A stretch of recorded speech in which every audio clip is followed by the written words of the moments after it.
best thing about it is just being around the people that show up for these things. Just being around these incredible women. Being around women who are sort of the pace setters in journalism. Whenever you get in any kind of trouble, there's bound to be somebody from JAWS who can help you through it, whether it's personal or especially if it's professional. This is now 150 of my best friends. It's like taking a plant and repotting it. You need some new soil, and JAWS is that. Somebody told me the other day they were in an elevator, and there were two guys in the elevator at the Times, and one of them said, "Mammography editorial leads the page. You can tell Hal Raines is gone now." And that's not. It's true. Mammograms in, foreign affairs out. It re-energizes you, and it kind of puts things in perspective, and it gives you a sense of what you can become as a journalist. We're going to talk about covering war, from Vietnam to Afghanistan.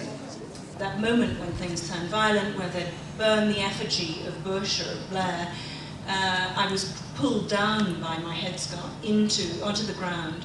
They threw burning material at me, and I thought, I am not going to get out of this. At least you know there's someone on your side. People were hiking. I love the outdoors. I love the remoteness of the places that we go to. So I feel like we're kind of out here. We're doing our thing. We get to, learn from others, and then we get to go out and play with our friends.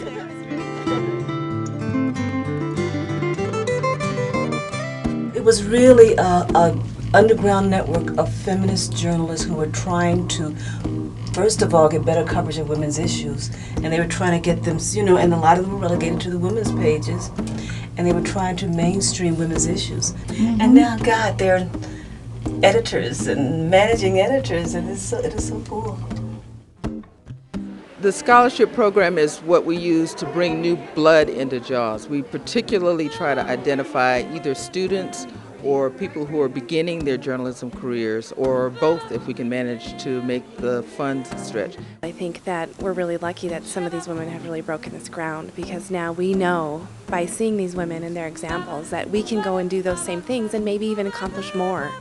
If you're a feminist, you spend time either explaining it or being defensive about it. And here you don't have to. You're surrounded by people who care about quality journalism, who understand about, fighting to get good stories, fighting to work for people who have guts, fighting to get the stories into the paper or onto the air that change women's lives, that mean something. I was taught how to walk into a room and take up space. Are you doing How do you do that? Show You walk into a room, you pause, and you look around the room before you sit down. You case out where you're going to look. And if you're forced to sit on the couch, you take up the whole couch. I mean, this is by stuff sitting in the middle. that, By sitting where on the couch? in the middle and spread. I can lay down.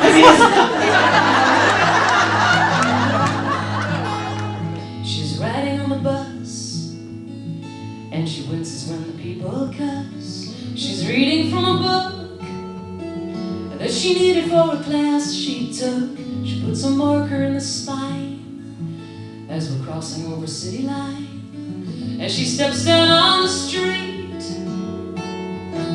there's a man she never planned to meet.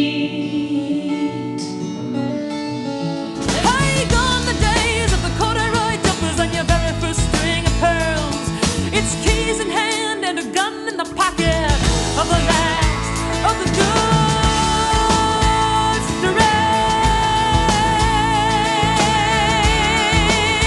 Girls, say goodbye to your eyes and how a shiny world.